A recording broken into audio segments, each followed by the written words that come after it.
जय हो दोस्तों, MKY हिंदी शॉर्ट हैंड पर आपका स्वागत है।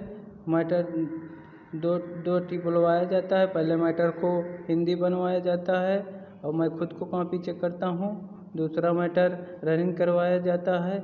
मैटर जो होता है आध्यात्मिक, कुरुक्षेत्र, कहानी, जीवनी, निबंध, ये मैटर सारे बुलवाए जाते हैं।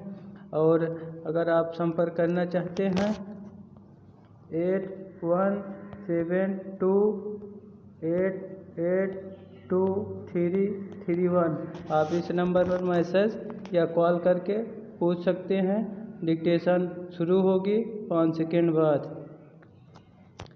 एक स्वास्थ्य लोकतंत्र में जनता को किसी मसले पर शांतिपूर्ण विरोध और असहमति जाहिर करने का अधिकार होता है और सरकार को इसे सकारात्मक नज़रिए से देखना चाहिए। जब भी जनता के किसी हिस्से में सरकार के रुख की वजह से असंतोष पैदा हो तो यह जिम्मेदारी सरकार की ही होती है कि वह संवाद के जरिए समस्या का समाधान निकाले। मगर इससे बड़ी विडंबना और क्या हो सकती है कि अगर सरकार की उदासीनता की वजह से लोग अपनी बात कहने सड़क पर उतरें तो उन्हें रोकने के लिए बातचीत की गुंजाइश निकालने के बजाय दमन का रास्ता अख्तियार किया जाए।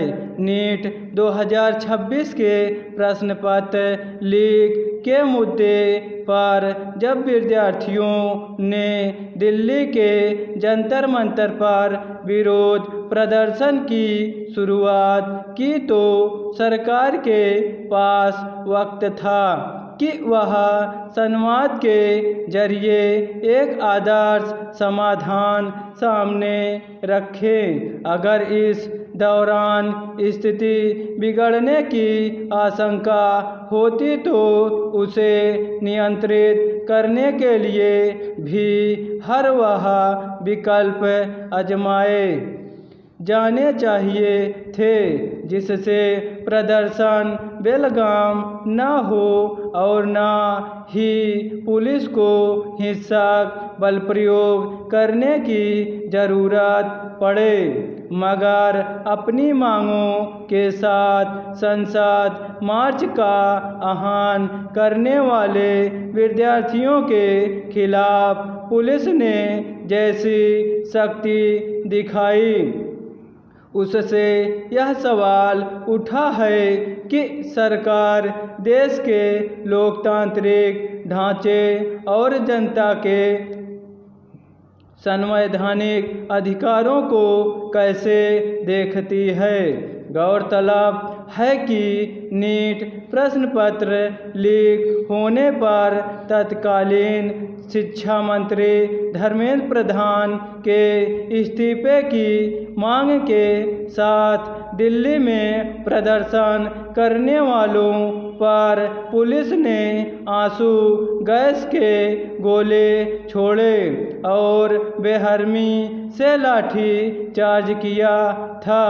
मगर इस क्रम में ज़्यादा गंभीर आरोप यह सामने आया कि आंदोलनकारियों पर पुलिस की ओर से पेलेट गन की भी चलाया गया।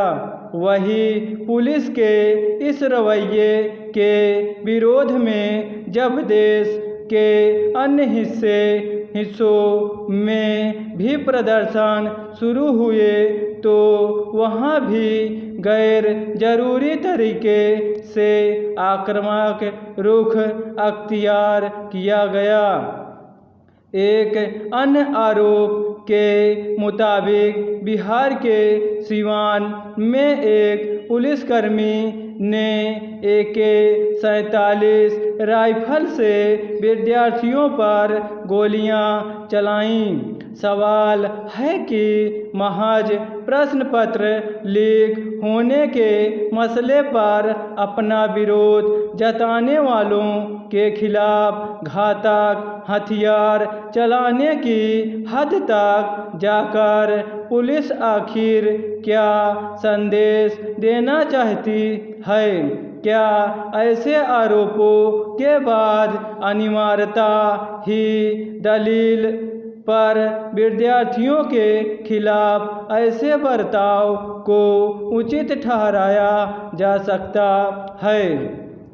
यूँ आज के दौर में अमूमन हर सार्वजनिक गतिविधि की जीवंत तस्वीरें बहुत कुछ बयान कर जाती हैं, लेकिन अगर इस तरह के आरोप भी लगें तो क्या यह संविधान और देश के लोकतांत्रिक ढांचे के प्रति सरकार की वचनबद्धता पर सवालिया निशान नहीं हैं?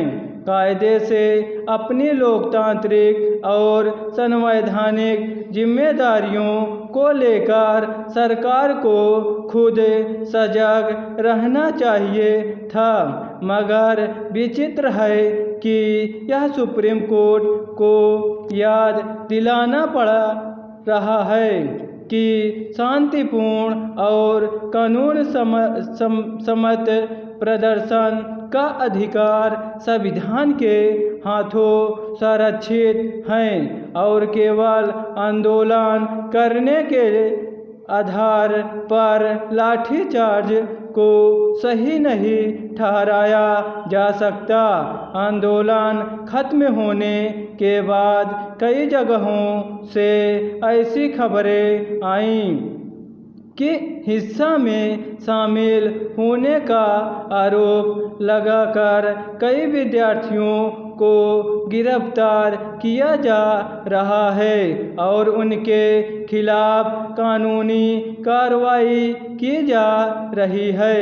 यह आंदोलनकारियों से किए गए वादे से सरकार के मुकरने की तरह है, जिसमें यह आश्वासन दिया गया था कि विद्यार्थियों के खिलाफ कोई कानूनी कार्रवाई नहीं की जाएगी। यह बेवजह नहीं है कि विपक्ष को यह आरोप लगाने का मौका मिला है कि पूरा तंत्र विद्यार्थियों के खिलाफ जानलेवा तरीके से खड़ा है। स्टॉप।